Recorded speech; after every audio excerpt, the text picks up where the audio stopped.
All right, here we are again. We are here.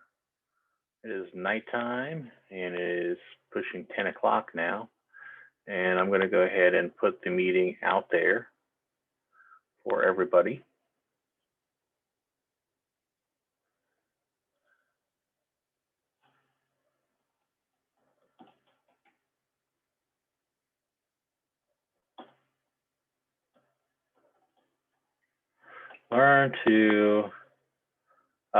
So this meeting is going to be touching on learning to add a listing to Skyslope. So I know we talked about this before, and I think my lighting is a little funny or something because maybe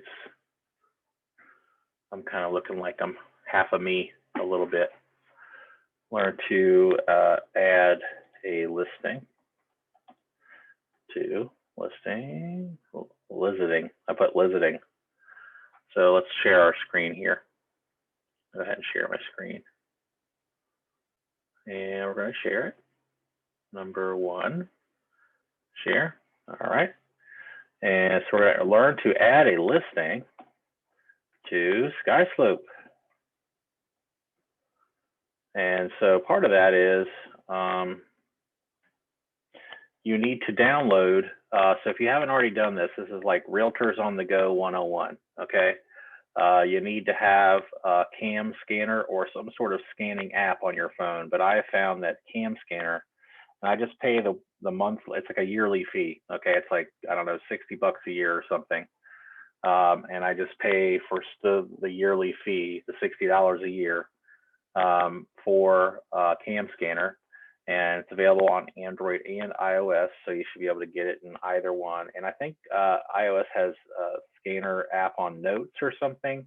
I've never used it. It is kind of cool because you can access that from your iMac or Mac desktop. So if you learn to use that Notes scanning app, I believe that's what it's called, in your Notes on iOS or Apple, you can just have that always on your desktop and put stuff back. But I've never done that. I've always just used Cam Scanner, and it works really great. And the copies always come out really nice. And I've been using it, I don't know, probably 10 years.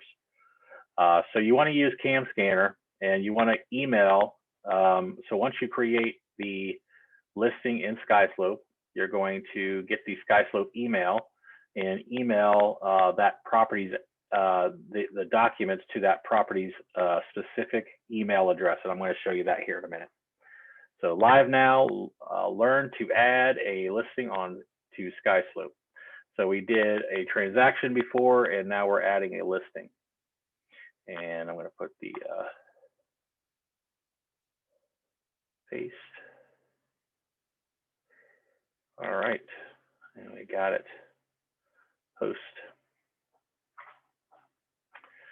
Learn to add a listing in Skyslope. Okay, guys, so let me see if I can, maybe I'll text y'all. I know it's late. I apologize, but it's more important for y'all to get the training, I think. All right, learn to add listing in Skyslope. Live now. Okay. And let me do this for her too, for Jessie. Learn, and that's not her name, by the way. I'm just calling her Jessie. I don't know why. Copy, paste. I do a lot of copying and pasting. Okay. Learn to add a listing in Skyslope. Live now. All right. So welcome if you are here, and if you're not, I'll see you next time. So got your video link there, and if you have any questions, be sure to raise your hand or just shout them out. And let me see if there's anything here that I need to do. You are screen sharing. All right, got everything set up. And let's go ahead and go into Skyslope. All right, so what we're doing is we're going to click on Manage Listings, create a listing, and we're going to enter the listing here. And so that's me. So if you're new to our company, you're going to need to be added to Skyslope. And look, it already found the address. There's not very many 26666s. Lavender Street.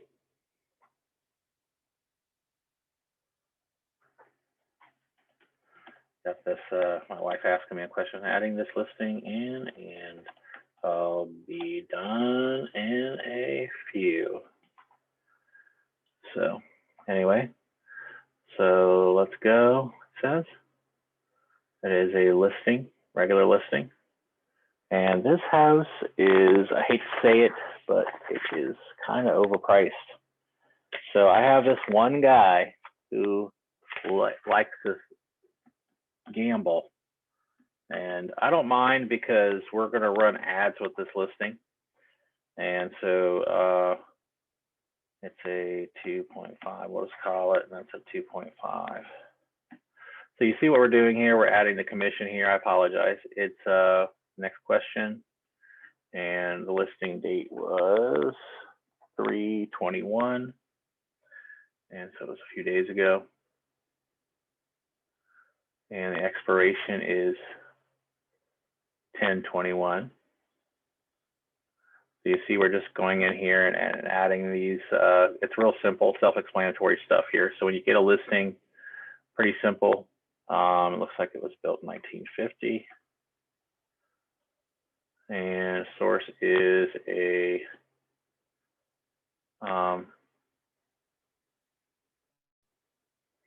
previous customer. And the seller is Keith Pfister. And his phone, of course, he didn't put that. But I like to have his information in here. And by the way, I mean, I have his information probably on other listings in here too. So just look up his phone.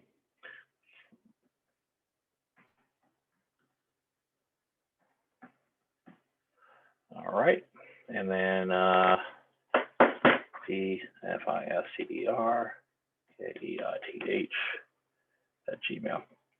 So this is the 4th house I've sold for him. So his information is definitely in here, guys. Yes, that's it. That's it. Create my listing. And that's it. So essentially, you see now we have a Skyslope email address. So what I do is I take my, let's go in here, my CAM scanner application here, and you can kind of see it's a little bit hard, I guess. But the documents are already scanned into my phone here. And I'm going to email, click on email, share PDF, and then I'm going to click send. And then it's going to pop up. Well, let's not do that one. Go back here, share, and then share PDF. And then you click share again. And then you click, you'd click whatever email you use, Gmail or Outlook or whatever it is. And then you type in Lavender. This is the only time you're ever going to have to type this in, because Gmail saves it for you, or whatever email. Mostly they will always save it for you. So you're going to type in Lavender Street 2666. So Lavender Street 2666 at Skyslope. So what's great is, you see what I'm doing here. So anytime I get a document that I need to turn in, I'm just forwarding it, and it's already automatically entered here. You can see, maybe you can, I don't know if you can or can't. But it's, well, yeah, there we go. That might be a little easier right there to see. But essentially, you're just going to, and then send that email. And so I just sent the email, and within a second, it'll be in the Documents tab. Click it again. One more time. And there it is. So what we do with this is, so now we have the 4 documents that I uploaded here, okay?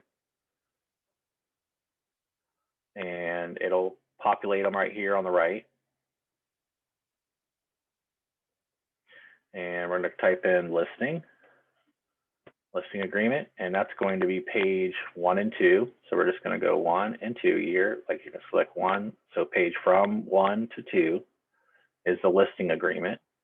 And page 3 is the customer agency disclosure. So there's the agency disclosure. And then page 4 is dual agency disclosure. So that's pretty much it there. So I click split and assign. And what it does is it puts it in the correct box. So I can go to checklist here, and you can see that I've turned in documents here too. So this is turning documents into the brokerage here, okay? Documents that we need to see. And then you could just, to check and make sure you got the right one there, you just hover over the paperclip and it pops up. And you can see here, the document is turned in and all signed and everything. And I click accept. Same thing here with dual agency. And click accept. And with agency, same thing. Click accept. You don't need to do that part if you're pretty confident that you uploaded the right document wherever it was going to go. And so that's basically it, guys. That's pretty much what I would call done there. And obviously you're going to upload the other documents as well, lead-based paint, waiver of retribution. I do it a little bit in a different order because I'm trying, when I scan it with Cam Scanner, so here's a little tip. So when you scan with Cam Scanner, let me disclose or close this out here. So I'm also going to airdrop it to my computer here, and then I'm going to put it in this file, okay? So I do it in a couple of separate emails because I want to be able to airdrop them so that when I put it on the MLS, I'm not separating the docs out. Now, you can also go back in here and click on documents after you've emailed everything if you want, and download the individual documents if you want from here, okay? So that way you're not, having to, I wish the MLS would get advanced enough that we could just email the MLS the document, to the MLS number at mls.com or something like that. That would be great. But it hasn't got that advanced yet. So this is the big file that I emailed, and the 3 individual files right here that I created when I split the PDF into 3 different files, okay? So you see now we have 4 files here where there was only 1 before. And you can go in here and, rearrange them or whatever you want to do, rename them, you can rename them, which is kind of helpful sometimes. Because you might have a document in here that doesn't have a seller signature on it or something, and then you want to put, whatever the property address is, unsigned or something like that, or seller unsigned, maybe like is the document name, so that way you can tell you can differentiate the documents that are in here, and so that I can too, okay? So, and if you need to digi-sign something, if you need to send me something to sign, you would click on whatever document you need me to sign, okay, and you click on digi-sign. All right. And it shows all the files in that, transaction there. And we would click on next. And then it's going to say, who do you need to sign here? Okay, so you edit the recipient that you need to have signed, and hopefully, if you're sending it to me, my email. Okay, so that's pretty simple, right? And if you need to add somebody or whatever, if you need to get a seller signature or buyer or something, like, you can click a new signature, new recipient. But essentially, that's pretty easy, right? So, but anyway, going back in here, if you need to go back to it, you can just put 2666, and it's pretty smart usually. Let me see, let's go back into the main thing here, and then you just put 2666, and there she is. And so, so all you have to do is finish uploading the rest of those documents and you're all set. So anyway, if you have any questions about anything, please let me know. And if you can't remember, Cam Scanner is free. You can use it actually for free up to a certain amount of gigabytes or megabytes or something, and then you start having to pay. I think it's like $50 a year, I think is what I pay for it, but it's well worth it, and it's really, really comprehensive. You can scan pictures with it, all kind of things. So, and I use it, I don't know, almost on a daily basis, it seems like. So, all right, thanks for watching, guys, and good night.